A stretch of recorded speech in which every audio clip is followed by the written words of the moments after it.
Hello and welcome back to the increasingly messy desk of a womble, a magpie womble, who is in the midst of making now. From the pattern that we made the raw edged applique from in the last project, I had an idea to reuse it in order to make myself another little fabric book.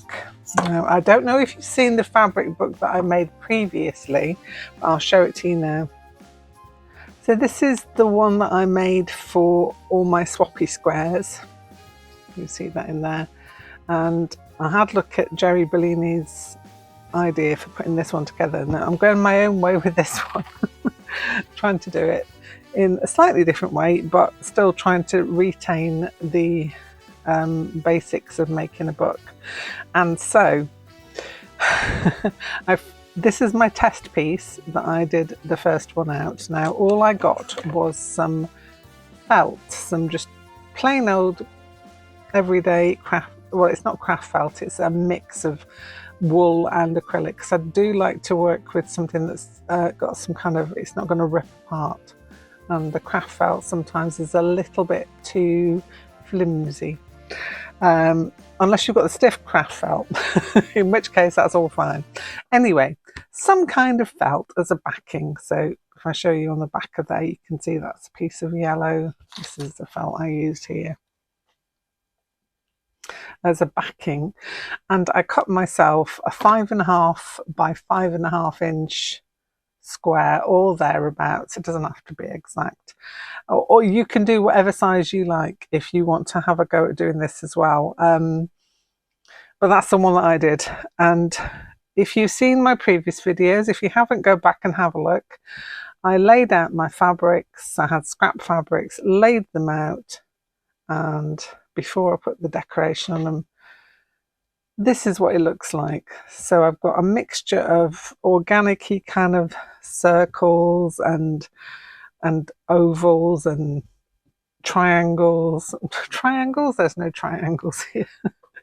Squares, rectangles, and it's kind of a mix. On this one, that's got quite an organic-y looking piece there, and a half circle there, and a little archy piece there, and that was a circle that was behind the owl there. So I got all my scraps, cut them all to size, laid them on my felt piece. I'm retro showing you what I've done here so I can catch you up.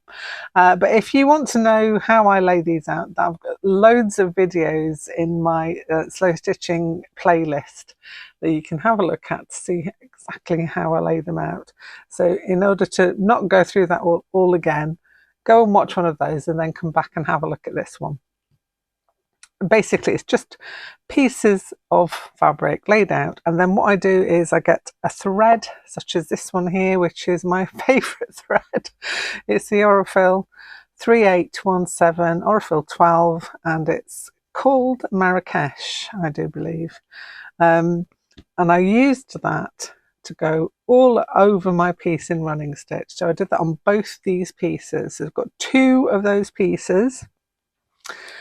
And I've also got a bit where the spine is going to go. Now that is just a flat piece of fabric. I've got bits of thread everywhere here. Onto some felt, folded over and stitched down. And that's as far as I've got with that. So you're with me from here on in. Now the pattern that we used last time, which was the Florence Owl pattern, which is this one here, I decided to do Florence in the middle of a little circle, just to show her off a little bit. It's kind of busy fabric, but I quite like that. That's my way. So if you like something a little bit different, you go with the colourways that you like. Now, in order to get her in this circle, I've just done like a little chain stitch. I don't know if you can see there, chain stitch, and then inside I've done like a back stitch just to give her a little frame. And on this piece you can see I've stitched into it. I'm going to do the same on this one as well. So it's got the unifying all over stitch, and this is the one I'm going to be working on to show you what I did with this one. Are you with me? I hope so. Right, so in order to get my framework, now a really technical piece of equipment known as a roll of masking tape, and I'm using that as my template to draw my circle. So I'm looking to try and get it central as much as I possibly can. That looks fairly central to me, and I'm going to draw around it with an erasable marker. This is a magic pen. This is air erasable. Now, there are two things you can use. There's an air erasable, there are friction pens you can use. There's also another one that's water erasable. I'm going to use this one, even though I know that in heat it kind of disappears quite quickly and it's quite warm here today, but I'm just going to go with it. I can always go over it again if I need to. It's got two ends. It's got a thin end and it's got a thicker end. I'm going to go with the thicker end today just because I want this line to last a bit longer. And so I'm going to draw all the way around my tape. We're very technical here at Kooky Corners. I tend to use what I can grab hold of quickly. I have got circle templates. Could I be bothered to pick one up? No, I couldn't. So I went and grabbed the nearest thing I could find. So now I've got my circle there. I can make it a bit deeper as well. I think I will do that. Just if it starts to fade, just go over it a little bit more. It is an air fading pen, this one. Just want to make sure I've got a mix of colours on here, and I want to make sure that it shows up.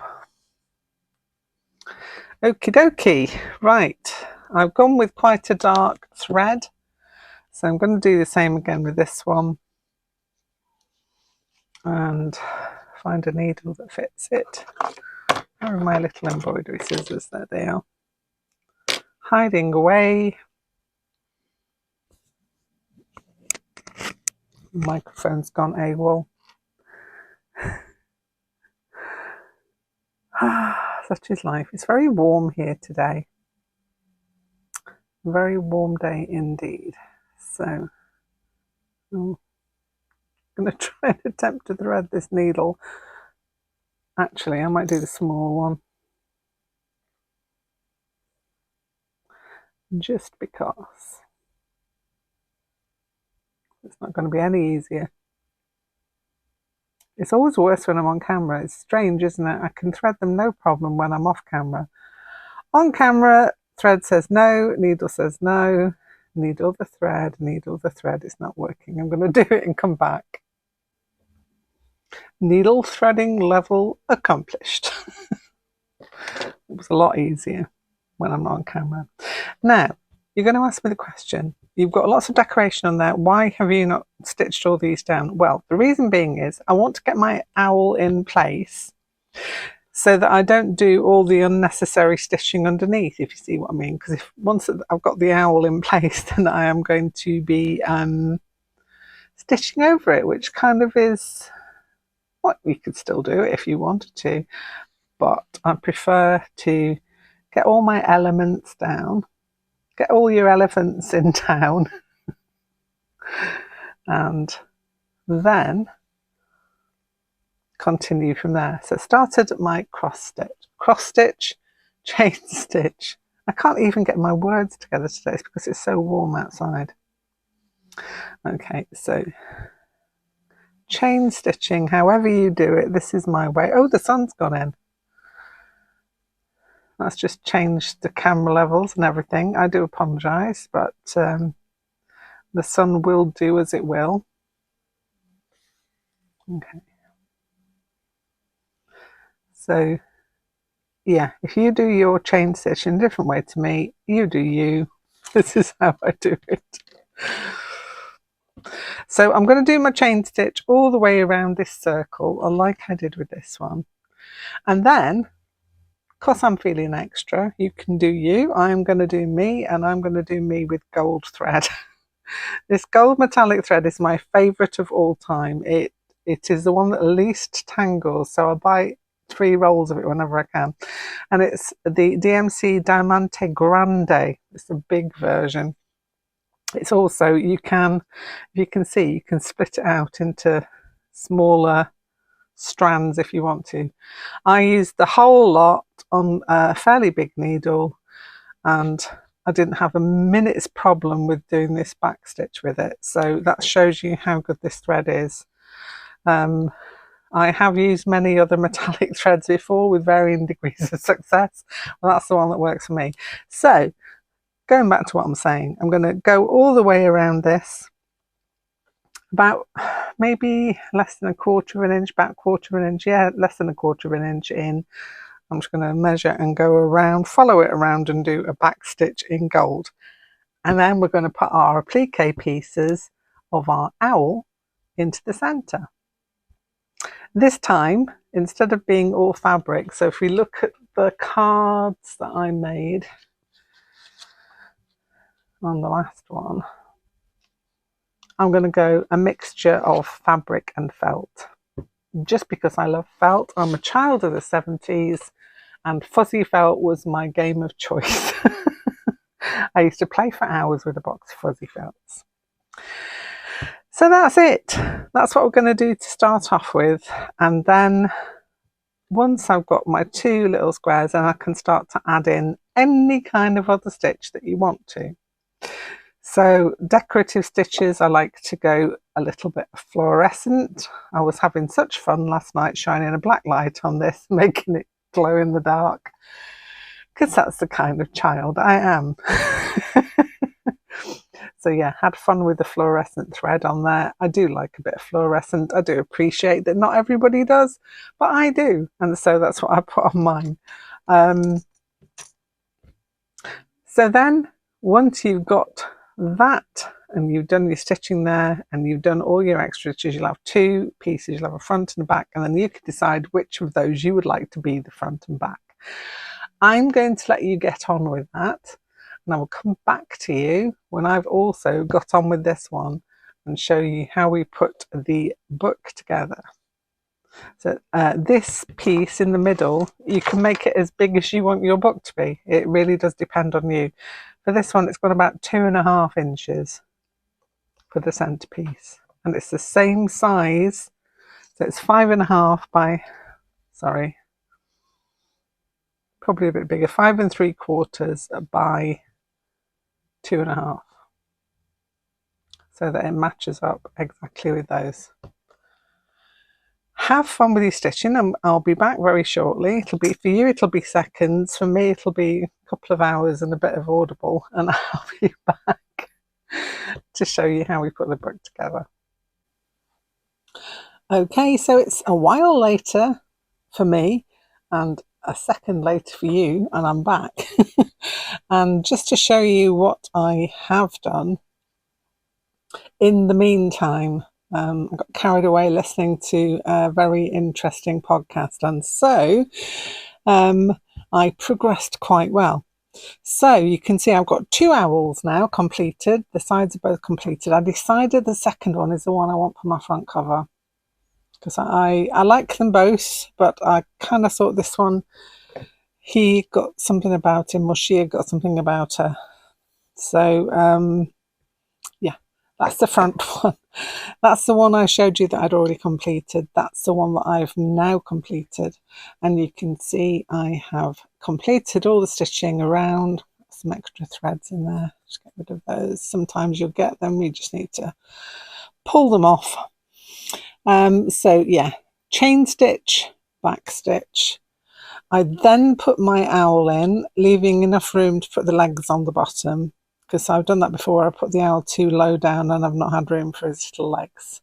So this time, remembered.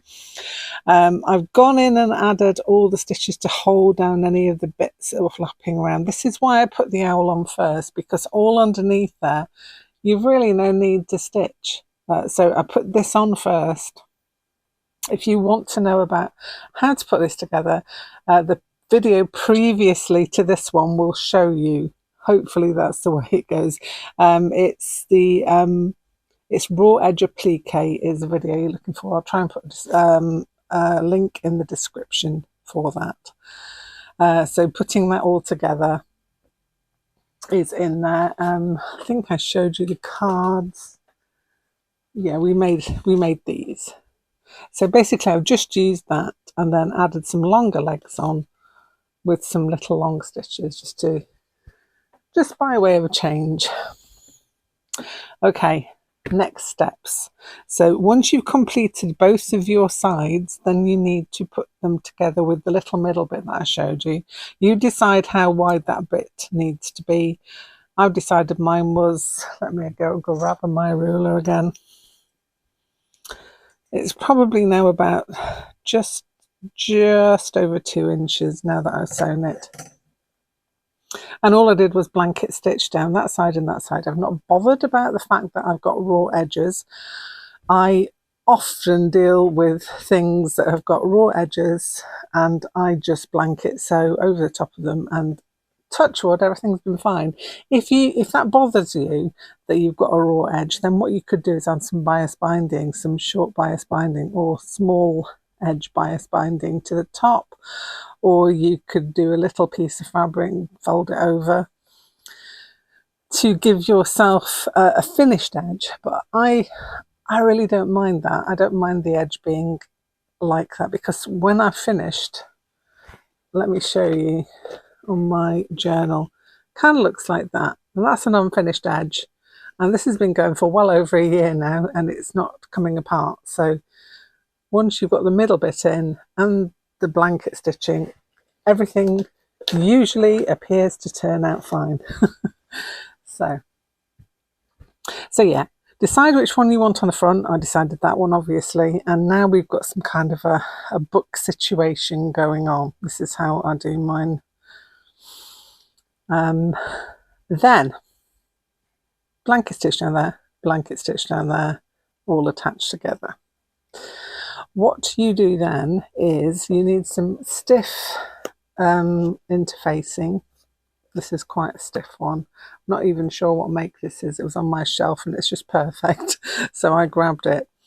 And what we need to do is to make sure that that fits into that gap. Now, you don't want it to go over because that will interfere with the closures of your books. You want to be able to still close on either side, like so. And with this one, I'm going to go with my felt and foam tacky glue. In fact, I'll do it that way around, so probably stick a bit better. So I'm going to put a fair bit of this on just so that it holds in place.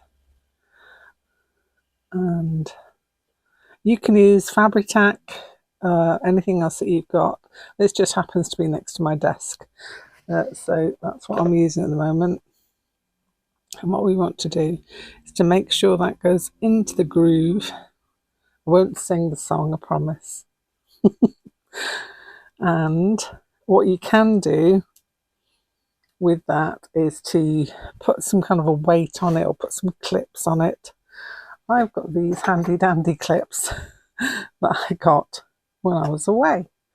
So I'm going to use those, clipping everything there. I'm just going to clip those down. It's just to hold that piece in place while we finish everything else up. Now, that's all good, all well and good for the outer, and what I'm going to do now is the inner. So I want to make sure that this piece of wadding, so you need a piece of wadding. This just needs a little bit of a trim, I think, on one side. Yeah, it's just a bit thicker on that side there. So I'm going to trim this down a little bit. You see, I didn't measure anything, I'm just eyeballing it. It doesn't really matter too much, but you don't want it to be too long. It needs a little bit off this side as well. Trimming it all down. Yeah, a little bit more, tiny bit more off this edge. Don't throw away the bits, they're always handy for stuffing in things. I always keep my little trimmings for the purpose of. Right, let's double check. That fits in there nicely now, and we can actually wrap around that. So while that is drying off, we get a piece of material that is going to be bigger all around than your wadding. So if you can see, I'll just take you up a little bit. I'll take you up a little bit, that's better. So you need enough room so that you can fold these bits over here. And what you can do is you can roller it if you like, finger press it, however you want it to go. So I'm gonna just fold it there and roller it, I think.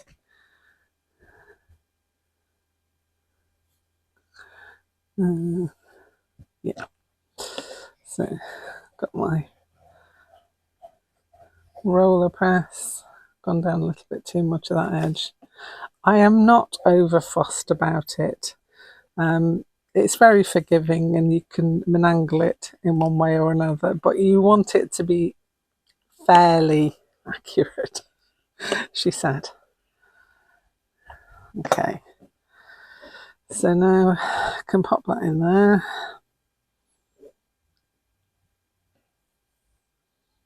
Like so. And could even give myself a bit more, but hey, got a bit of extra at the bottom here, that's fine.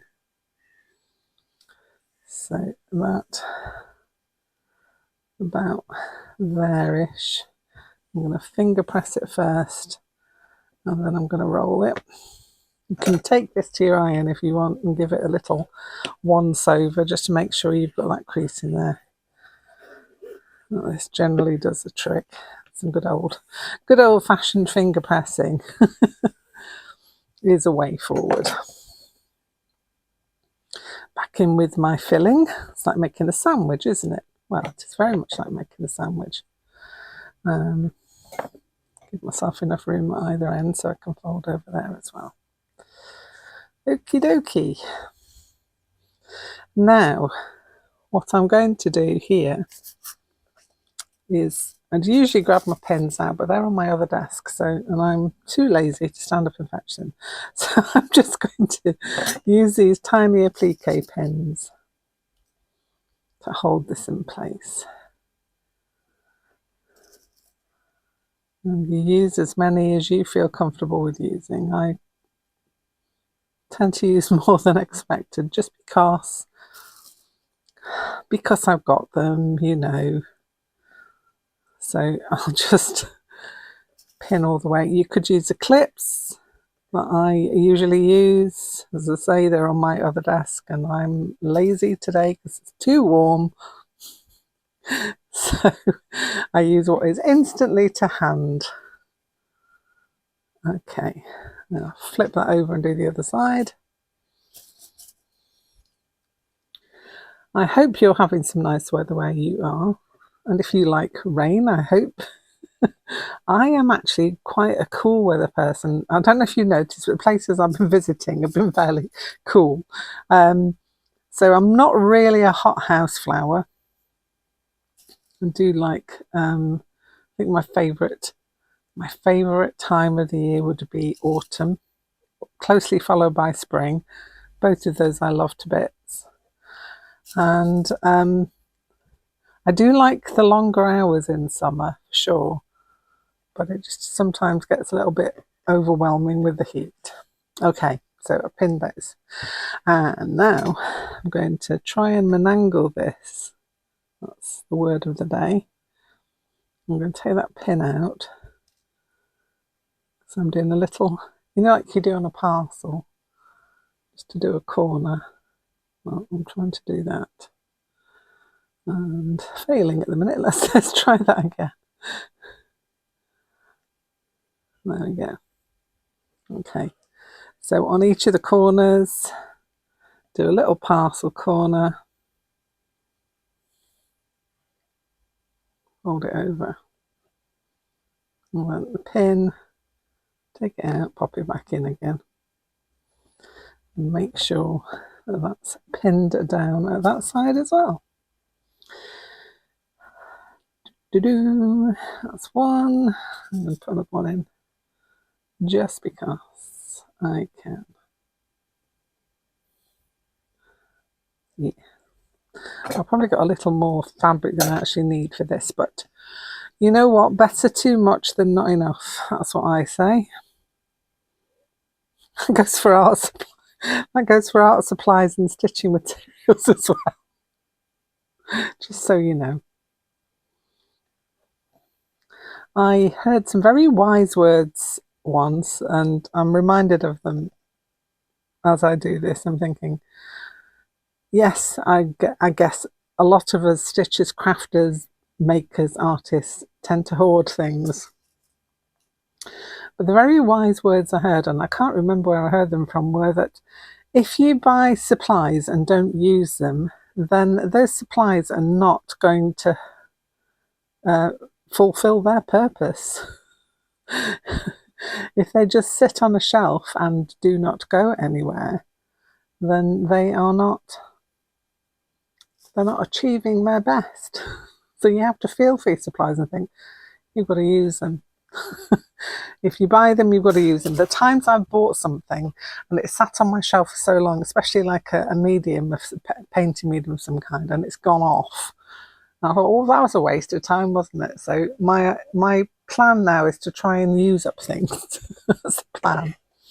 Okay, so I'm just checking that this will fit in here without too much of a problem. I might just come back on that side a little bit because I want it to be about the same. As I say, we can menangle this a little bit. But which edge is longer? Now they're all about the same. This one probably. Let's just give myself a little bit more room on this side. These are the only faffing about bits that I tend to do. Just to try and make it easy when I come to sew these together.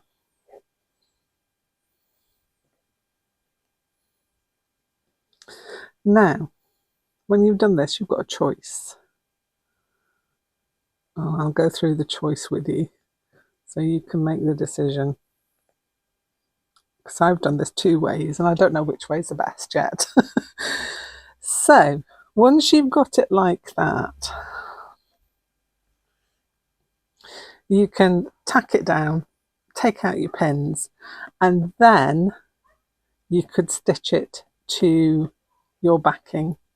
Do a blanket stitch from the front to the back, all the way around, la-di-da-di-da. The other way you could do it is to quilt it. Let me show you what I mean.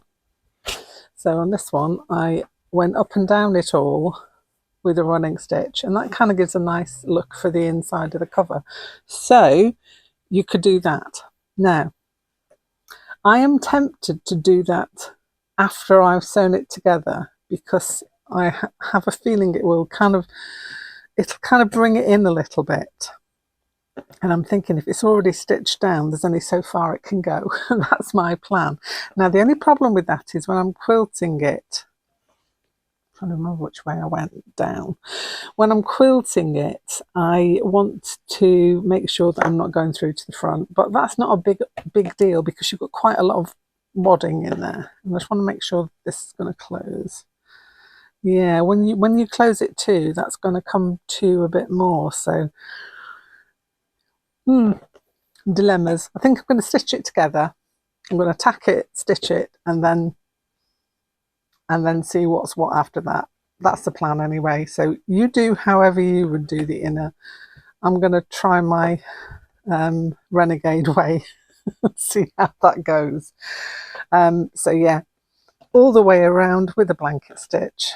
You can clip it if you want. You've got to wait until this middle bit dries, obviously, before we can do that. And then we'll see how the middle bit fares after that. Okay, so I have gone ahead and done what I said I was going to do. I'll explain to you now. I'll just take these middle bits out already. So what I did was, instead of tacking my material, I just literally just pinned it to there and sewed it just to save me some time. If you feel more comfortable by tacking your fabric first, you go ahead and tack it. I was renegade and just went in and stitched it. Then what I did was to get some thread and this was this Anchor Frecia or Frecia, I'm not sure how you pronounce it. And I did my retrospective quilting lines, not going through to the front, just going through the inner fabric and the wadding underneath. And now I've got this, which is all well and good. My cover is complete. Now what I need to do is to put in the pages of my book. I also added I don't know if you saw my printing on the canvas, on the printable canvas, but I had some spare bits of canvas left over, and I thought, oh, I could put a little label in there, and that stitched in really nicely, so I did that too. Right, so the next thing you need to decide is what kind of pages you're going to have. What are you going to use it for? Well, I'm going to be using mine for stitched pieces. And so I decided that I would go in a similar fashion to the previous book I made. I would go with fabric again and with a similar amount of pages. So how I put those together is like this. These are the signatures. I've got 4 signatures, and in each of the signatures I have got 3 pieces of 5 by 10 calico folded in the middle, which gives me 6 pages. Because I'm only going to be putting something on one side, I'm not going to be using both sides, which you could double up the amount. But that is completely up to you. What I intend to do is to put something on each page and then leave that blank, have another one there. So this gives me 6 pages in each signature, times by 4, which gives me 24 pages to work with, which is adequate for what I want. So now comes to the way of attaching these into your book. There are many, many different ways of doing this. I do mine the really simple way, and I'll show you what I do. So first of all, I got myself a piece of paper which measured the amount of the middle part I've got there. I folded that in half, and then I folded it in half that way, in half that way, and in half that way. That gives me 3 little holes that I can then put into my work. I've just marked them, so I've marked them evenly along the space, and mine's about 2 inches and a bit, but I'm not going to worry about the bit too much. So I've gone at every half an inch, I have made a little mark. So what I did was I drew lines down here with some removable marker. Now that marker I've rubbed off, I've just left the dots. But on the line, I'd go there. This measures the same as my book from top to bottom. And I'd mark where the 3 dots go. Same again on that one. Same again on that one. And same again on that one. So I've got 4 sets of 3 dots on my cover. Now, the pages are a little bit smaller. So what I've done here is to turn these bits in like so, and that is now the size of my pages. Now, whatever you do to one side, you need to do to the other side in order to keep it central. So it's a little bit off that end and a little bit off that end, and that gets me to where I need to be. Piece of paper, no measuring required. So I'd get my signature, and I would then place my dots in the centre here, measuring it all up, making sure that I'm on the line. You can actually put this in the crease of a book if you want to make sure. I tend not to worry. I just mark it with my pen, and then I'll go through with an awl to mark the holes in these. So that's what we need to do first of all with each of our things. So I'm just going to grab my awl and a piece of foam to stamp into, and we'll get cracking with that. So what I've got here is my awl or pokey tool, I don't know, whatever you want to call it. And I've got a piece of really thickish kind of foam. It's not super thick, but it's thickish. Do the job for what I want. So first of all, I'll find the first row of dots. Make sure that I've got something. I'm going to get my mat actually as well, because I don't want to damage the table. And I'm going to find my first hole, second hole coming up, straight in, give it a wiggle, through, give it a wiggle, and last one, and give it a wiggle. You can, if you run your finger on, you can feel where those holes are. I can feel where they are, but you can still see them with the dots on the page as well. So I'm going to do the same again there. Wiggle, wiggle, wiggle, wiggle, wiggle, wiggle, wiggle, and wiggly, wiggly. Moving it up. Wiggle,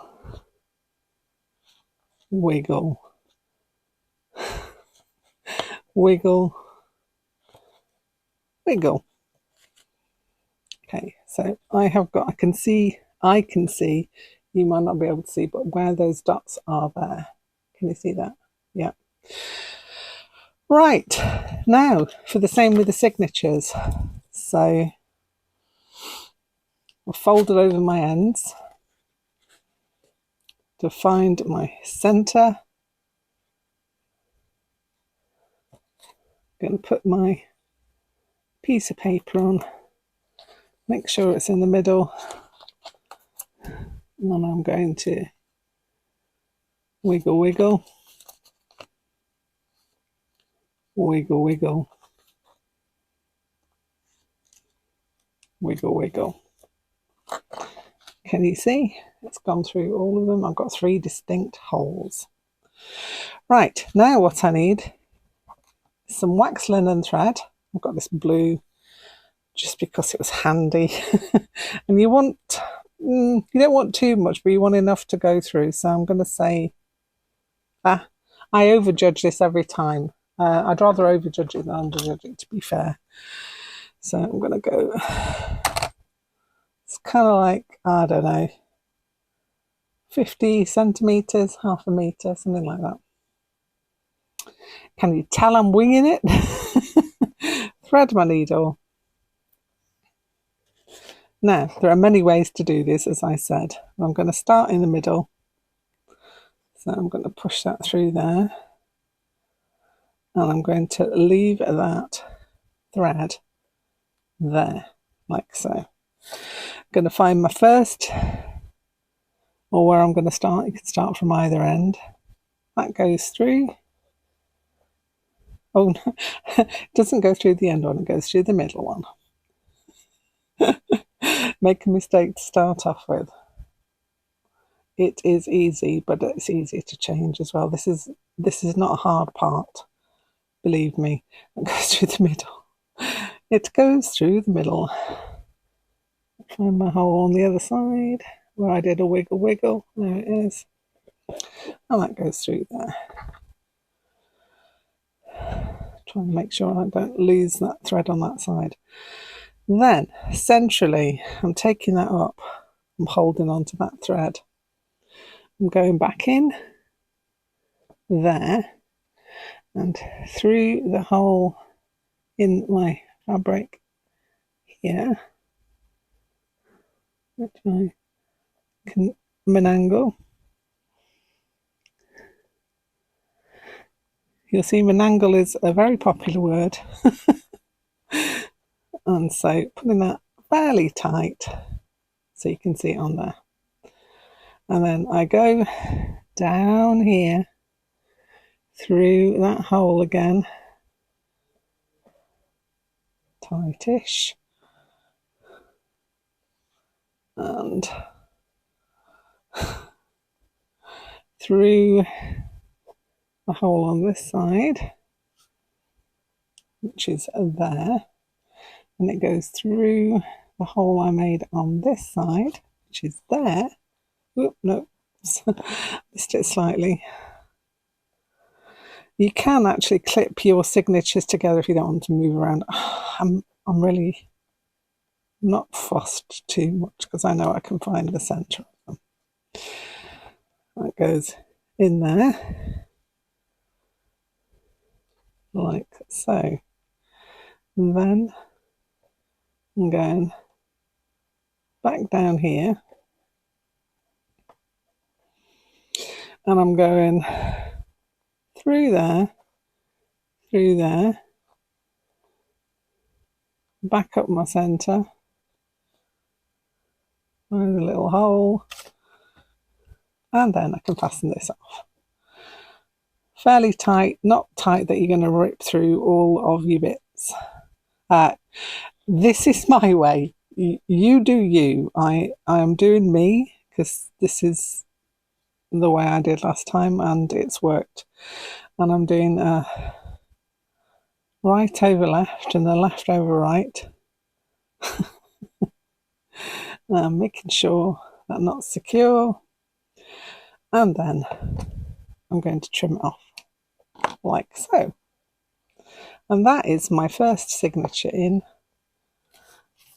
And it's kind of sticking out a little bit, but that's all okay.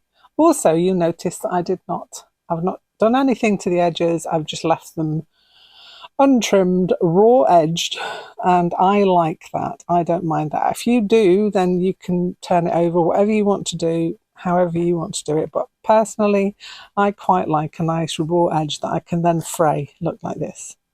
I love doing this. I can sit and do that for an age.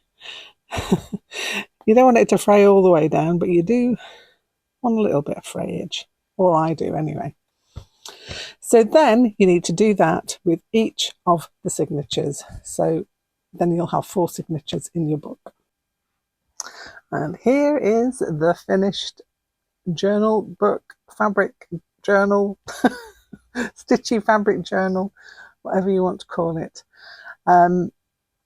This is such a nice size for little fabric collages, which is what I'm going to put in this one. It may be that I do an owl for each one. Who knows? I'm not sure yet. But I'm going to be making a few more of these. And the reason I'm going to be making another one of these, probably just a bit bigger, like this size. This is the original one that I made with the help of Jeri Bellini. I'll leave the link below to the journal. This is the Dotty Squares journal. But yes, I made this one specifically with the intent of putting my stitchy squares in it from the last time, and I want to make one now. So now I've made this one, I want to make another one, and I'm going to make another one this size, because you can see it's slightly bigger. This one is better for putting the stitchy squares in. That will be taking place from October to December. So if you want to know about that, pop on over to Arty Farty Annie. I'll leave a link in the description. But that won't be going on until October.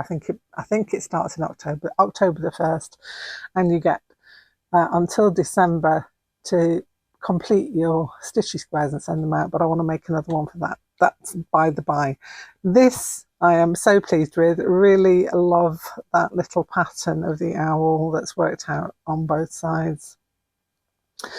If you are doing my Kooky postcard sew along, you could do a similar thing. If you've got 2 postcards that are the same size, you could just connect them together in the same way. It doesn't have to be this size that I've given you here. You can do any size at all, as long as you keep the dimensions correct for each one. So they've both got to be equal for both sides, obviously, and then your middle bit, however thick you want it to be. It could be thinner one, who knows. But yes, that's the way to do it. That's the way to do it. Well, that's the way I do it anyway, with my very fancy technological tools. Look at these. Very handy, the piece of paper thing, because you don't have to worry about measuring anything then. But so I'm going to keep that one for the next time, make myself a new one for whatever other journals I make. Anyway, that's enough from me for today. I hope you have enjoyed this tutorial. If you have, then please don't forget to like and subscribe. Show me those thumbs to say that you liked the video. If you're enjoying the content we've put out here, then please do consider subscribing. It means a lot to me, as it does to any of the YouTube channels that you enjoy. So if you do the subscribe, it doesn't cost you anything. It just means that you'll get a little notification when we put up new videos, especially if you click that bell. Anyway, that's enough ramble from me. I will see you back here very soon with something else. Bye for now.